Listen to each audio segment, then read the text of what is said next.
নমস্কার। গুরু কৃপাই কেবলম। আমি একটা টোটকা বলছি, যদি ভালো লাগে করে দেখতে পারেন।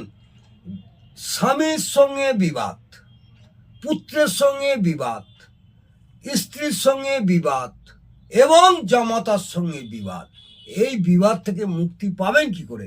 কোনো আপনারা অস্থির হয়ে যাচ্ছেন, ঠাকুর বাড়ি, এ বাড়ি, ও বাড়ি, তান্ত্রিকদের কাছে ছুটে মরছেন এবং অযথা আপনাদের পয়সা ব্যয় হচ্ছে। এই বিবাদ থেকে মুক্তির জন্য সহজ একটি উপায় আপনাদের বলবো।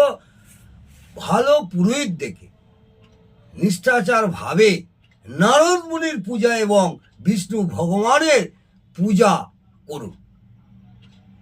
নারদ মুনির পূজা এবং বিষ্ণু ভগবানের পূজা করলে গৃহেতে দেখবেন স্বামীর সঙ্গে বিবাদ, পুত্রের সঙ্গে বিবাদ, স্ত্রীর সঙ্গে বিবাদ এবং জামাতার সঙ্গে বিবাদের থেকে অনেকটাই আশানুরূপ ফল পাবেন।